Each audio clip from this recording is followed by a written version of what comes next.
Olá, sejam bem-vindos a mais uma videoaula do Instituto Monitor.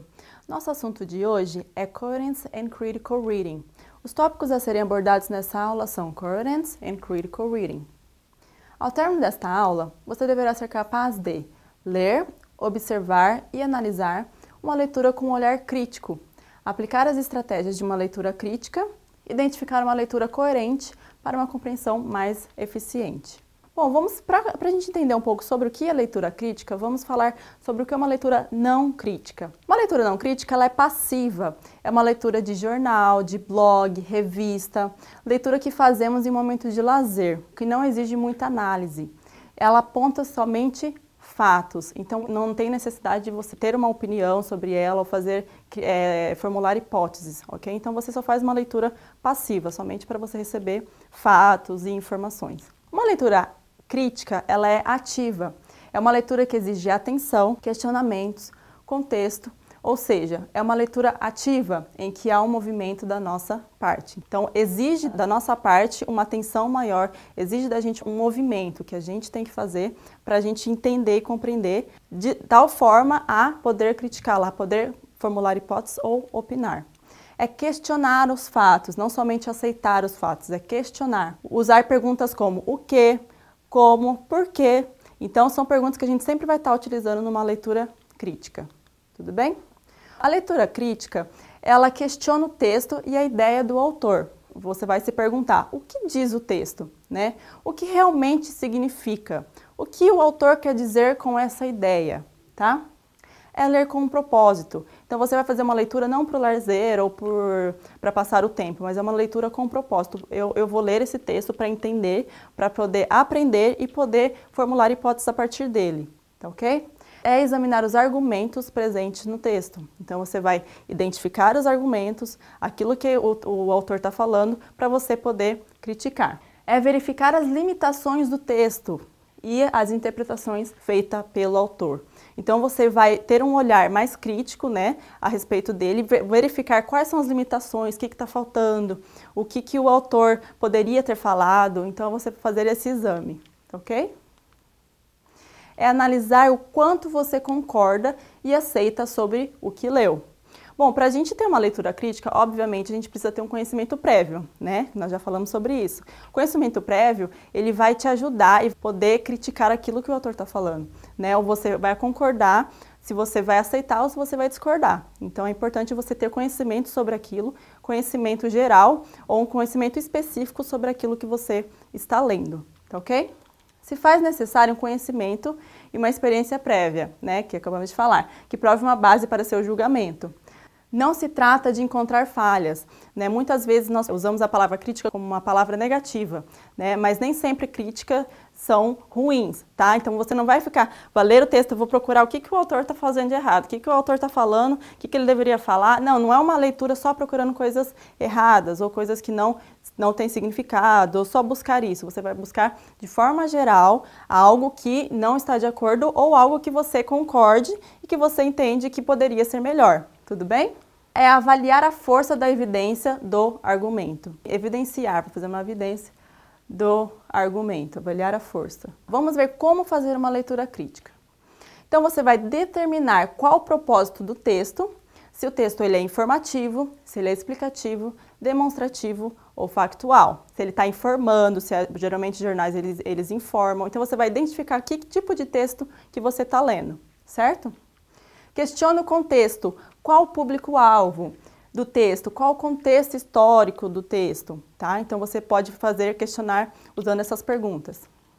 Questionar qual o tipo de raciocínio que o autor usou, quais os conceitos que o define, quais e quantas teorias o autor se baseou, como organizou essas teorias, métodos ou conceitos. Então são perguntas, questões que a gente pode fazer para conseguir fazer uma crítica mais ampla do texto, ok? Analisar as evidências, né, como dissemos, como exemplos e os fatos apresentados no texto. Você pega um artigo científico, você olhou lá os argumentos que o artigo está passando para você e você vai avaliar a força desse argumento. Então, será que poderia melhorar esse argumento? Ou será que está faltando dados para desse argumento para provar que realmente é verdade, tá? As evidências são estatísticas, literárias e históricas, então identificar isso também. Qual o recurso pelo qual essas evidências foram baseadas? Em qual fato que foram baseadas essas evidências, né? Então sempre está questionando esse tipo de coisa. Fazer uma avaliação final. Depois de passar por todo esse questionamento, você faz uma avaliação final, né? Os argumentos são fortes ou são fracos, né? Eles têm base ou não têm, né? Poderia ser melhor ou fundamentado diferente? Existem falhas na interpretação, inconsistências da parte do autor? A conclusão está compatível com os argumentos apresentados? Como um argumento oposto deveria ser? Então, são questões que a gente pode levantar para fazer essa leitura crítica, tá ok? Coherence reading, que é a próxima maneira da gente fazer uma leitura, tá? E também escrever um artigo ou um texto de forma coerente. Nós vamos aprender um pouco de como são essas características, tudo bem? Então, uma característica da leitura coerente é organização do conteúdo. É um conteúdo organizado, ou seja, um conteúdo que faz sentido, que você lendo, você consegue entender o que o autor está falando. São ideias lógicas e passíveis de compreensão. Um texto coerente proporciona ao leitor uma estrutura acessível e fácil, com o qual pode relacionar as ideias e fazer conexões entre elas. Acontecem muitos erros quando você vai escrever um texto, você vai ler um texto, quando as pessoas usam muitas palavras para encher linguiça.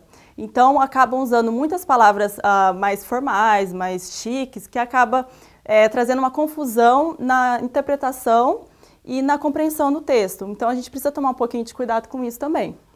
Em um texto coerente, o leitor não precisa fazer inferências para relacionar as ideias e conceitos do texto, pois a ideia já está explícita. Então, você não precisa ficar tentando buscar o que está querendo dizer esse texto. Você lê um texto e falou, gente, mas o que o autor está querendo dizer? Qual a ideia do texto? Não, o texto coerente ele já vai estar explícito aquilo que o autor quer dizer, tá? Qual o sentido e significado daquilo que o autor está dizendo. Nós temos a coerência local, que é quando a frase está conectada à anterior. Olha um exemplo aqui, um exemplo de que não é coerência local. We have to be cautious with global warming, although it's much better to go work by car. O que significa? Está falando aqui, nós temos que ser cuidadosos com o aquecimento global, embora é bem melhor ir para o trabalho de carro. Então você vê que a primeira frase, ele tá se preocupando com o aquecimento global, mas logo na segunda ele já está falando sobre ir para o trabalho de carro, que é bem melhor. Então, está contradizendo a primeira frase, tá ok? Então, isso é um exemplo de uma frase que não há coerência. E a coerência global, que é quando a frase está conectada à ideia principal de outros parágrafos. Aqui a diferença é a local, que está na mesma frase, e a global, quando a frase está conectada com a ideia geral do texto. Tudo bem? Bom, vamos analisar esse exemplo, tá? Vamos ler comigo aqui. For me, the worst thing about being a waitress is the uniform. Sometimes someone you know comes in. Now I have a job in an office. Quando você lê assim, você percebe que está faltando alguma coisa? Você consegue compreender de forma geral? Eu vou traduzir para vocês, ó. Para mim, a pior coisa sobre ser garçom é o uniforme. Algumas vezes alguém que você conhece entra. Agora eu tenho um emprego no escritório. Quando você não fica meio confuso, parece que está faltando alguma coisa, não tá sendo uma leitura coerente, porque você percebe que não tá conectada uma frase com a outra. Agora vamos ver a forma correta para a gente entender essa frase. Olha lá. For me, the worst thing about being a waitress was the uniform. Sometimes someone I knew would come in and I would feel embarrassed by my outfit. Now I have a job in an office where I can wear my own clothes. Vamos traduzir? Para mim, a pior coisa sobre ser garçom era o uniforme. Às vezes, alguém que eu conhecia entrava e eu me sentia envergonhada com a minha roupa. Agora eu tenho um emprego no escritório, onde eu posso usar as minhas próprias roupas. Né? Está muito mais explicativo e está muito mais coerente. Então, percebemos aí a diferença de uma leitura coerente ou não, para ter uma compreensão geral muito mais eficaz de um texto.